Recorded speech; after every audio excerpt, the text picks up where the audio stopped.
Hello survivors and welcome to another video.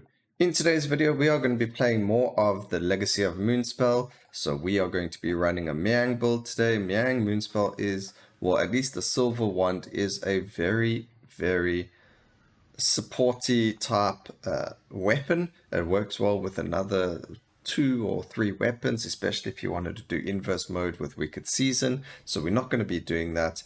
He recovers the recovery is multiplied by all healing sources, or multiplies all healing sources, sorry, and the overhealing increases his HP. So we start off with 156. Then we've got a setup over here where we're going to run Spinach, Armor, Hollow Heart, Pomarola, Empty Tome, Candelabrador, the Crown, and Torona's Box. Obviously, we can't get all of them, so I'm going to show you how we do it. We've actually banished everything else or sealed them. And then the weapons themselves, this one over here drops, defeated enemies might drop hearts.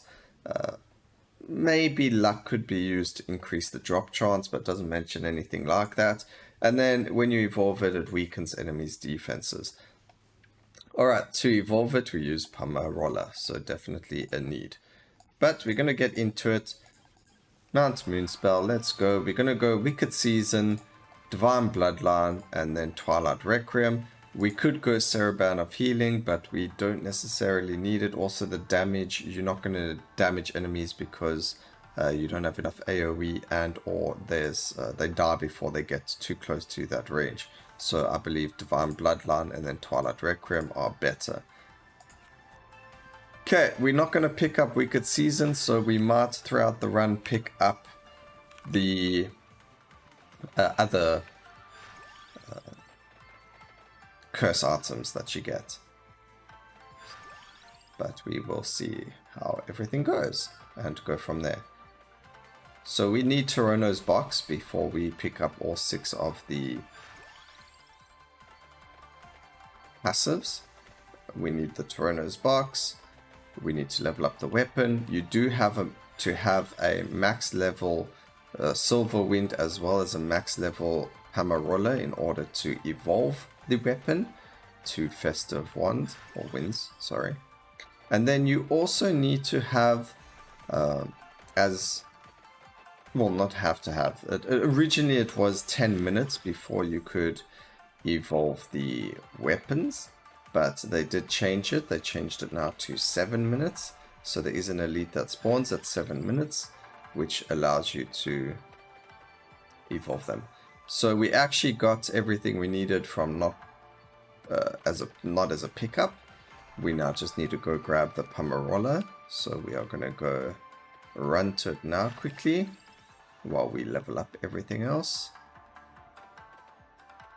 Gonna go this way over here. We're gonna follow this path down. No, it's actually not that path, guys. Don't follow that path. I just remembered the map that we had to look at. There was that weird path that goes around and around. The Pomarola is actually in here with our nice skeletal friend. So we're gonna get 2 levels of that, and hopefully we can level it up as much as possible as well.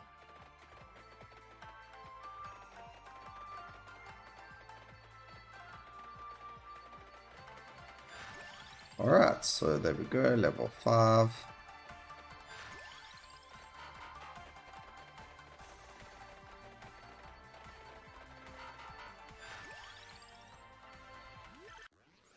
Okay.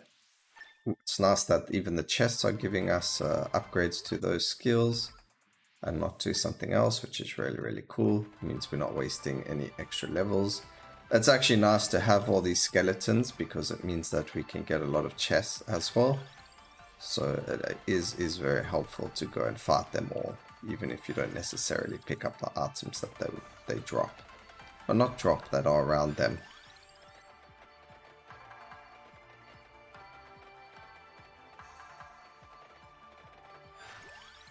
Alright, so now in this area, actually elites get quite buggy, so we don't want to stay there. They'll end up like clipping through the one wall, which you can't actually get to. So we're gonna leave this area. We're gonna start heading towards the Candelabrador. Again, I don't even think Candelabrador is really necessary for the build. But it is very, very nice to have that extra AoE, of course. Extra AoE is always nice to have. Alright, so I think we need like one more level in Pamalora. And then we should be good.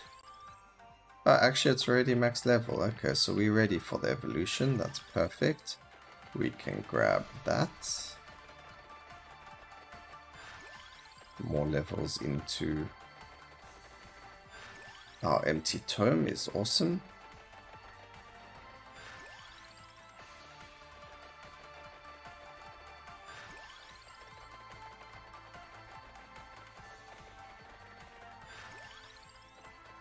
Alright, empty tome is maxed out. Now, as you can see, if we just stood still, which we won't because, you know, we've got things to get, it causes like a weird area around us that is the max, well, not the max area, because with AoE that area spreads out more. But that is what it looks like. You kind of like a lawnmower, especially once you evolve the weapon. You become a lawnmower and you just mow the enemies down. Now, this, although it is relatively strong, there are limitations to its damage, and because it also knocks back slightly, it really doesn't work well when you have a lot of curse on. Again, we will end up getting these curse items, so we can have a look at that as well. We can go kill the one guardian now for the ring. It will definitely obviously help us. But yeah, I don't even know how long it's going to take us to kill the guardian with like no curse on. So let's go see. As you can see, this looks really, really good. The Festive Wind. I don't know how long it's going to take to kill the guardian, but as you can see, he does stay inside the damaging zone. So at least he is getting hit quite a lot, and he died relatively quickly there. So that's actually very, very surprising. But again, we don't have max Torono's box and we don't have max curse. So, you know, even though it is very surprising with the amount of damage we did, it's also, you know, expected. Alright, max level spinach over there. Is that, no, that's not max level armor yet. Let's max out the hollow heart. We're already on 533 health now. And it's just going to keep going up and up and up more. So let's go kill the next guardian just before we get too much curse. Nice and easy. And that's it. So 2 guardians down. Now we can evolve, level up everything.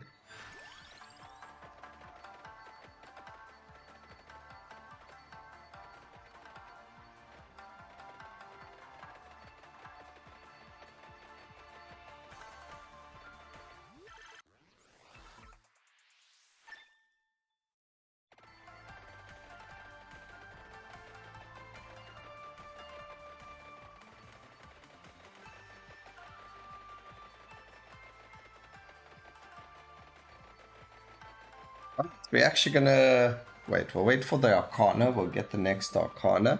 And then what we're gonna do is we are just going to literally just sit here. I don't think we need the area of effect. It's gonna take us quite a bit of time to get there.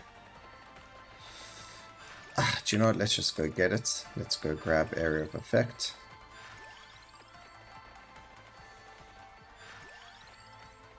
Okay, here's the Arcana. We wanted Divine Bloodline first, so let's re-roll for it. Please give it to me soon. Yes, last one. Typical. Alright, let's make a rush for our area of effect. Increasing our curse along the way.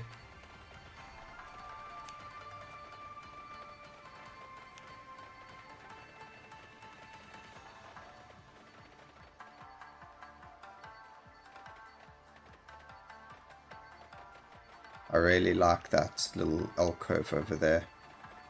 That would be really, really nice if they introduce something in to the game through there, like a secret. Or maybe there is a secret already in the game through there. Who knows? Alright, so there we go. We got AoE. So now what I'm going to do, ladies and gentlemen, we are just going to chill somewhere. Let's just chill here because it's cool by the gate. So we're going to just chill here for a bit. We're going to get as much XP as possible around us. And we will start limit breaking at the 21-minute mark. But I will skip through to that. So I'll see you then now. A few moments later. We're back at the 2050 mark. As you can see, enemies do get through the lines of defense and it doesn't really do much for us. We do have the Arcana coming now with that ghost. We've got some chests over here, but we do want to just grab what XP I've got already on the floor over here. Again, we don't have Wicked Season, so it's not going to be like too much. As you can see, there wasn't actually even that much over here. I think that's the big one over there for us. So we're going to see, hopefully we can get what we wanted. We don't, oh, we've got enough rerolls actually. Where is it? Not Saraband of Healing. Over here, Twilight Requiem, there we go. Also, because we went Twilight Requiem, it is another reason why you don't go duration on this. You do want those explosions to happen as soon as possible for more damage. Now, without the Twilight Requiem, you might not have enough damage to actually kill things, and they will eventually get through. I mean, they were getting through already and slightly hurting us before we even got to this point in the game. And we only have 230 curse, 814 max life now.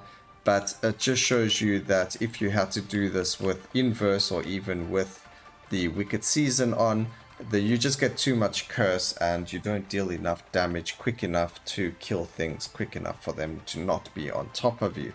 This is, there are a lot of skills in the game that are like this. They're more support type skills. Again, this does weaken enemies, so it would make your other skills deal more damage, or the enemies take more damage. So it is good as a secondary skill, but if you wanted to do inverse or harder content, you cannot solo with the skill unless someone else has figured out something else, or if I'm just doing something incorrect. Maybe you don't need all the armor and the heart. Maybe there's a different passive you can grab that will help you to win better. Maybe movement speed would be better or something like that. But from what testing I've done with the different modes and the different builds and everything, this is the best build I could come up with this for anything. Again, if you wanted to do inverse and that, just grab a second weapon, damaging weapon, so that you don't have to worry about survival so much.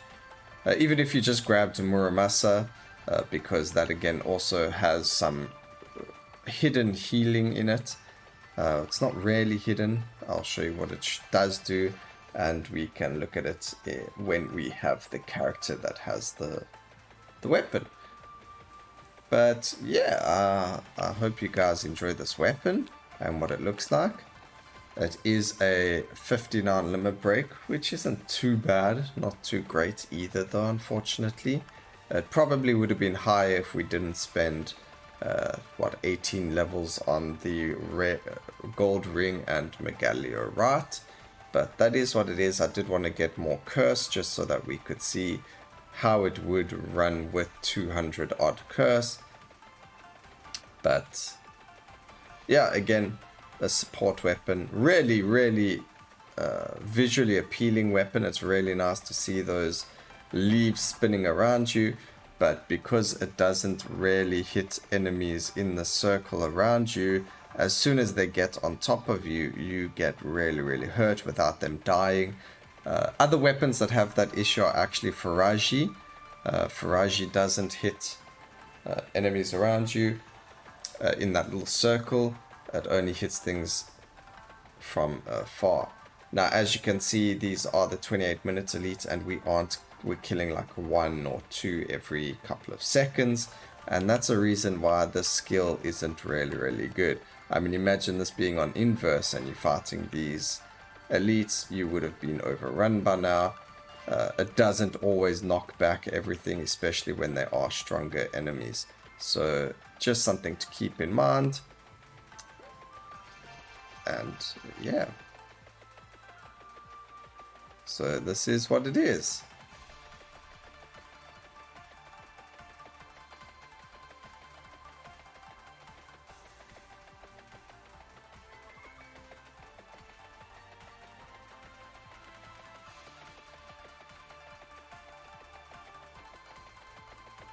And bam, done. Instantly killed by the Reaper. Alright, so it did 37.5 million damage. We had 127 levels reached and 30,000 enemies killed. But that is the build that I would say if you did want to like just limit break that weapon on its own, then that's how we do it. But otherwise, again, it is a supporting weapon. So if you wanted to push inverse or endless, then rather go for a second weapon as well. Anyway, I hope you guys enjoyed the video. Please remember to like, comment, and subscribe for more videos like this in the future. And always remember, keep safe, survivors. Until next time, cheers.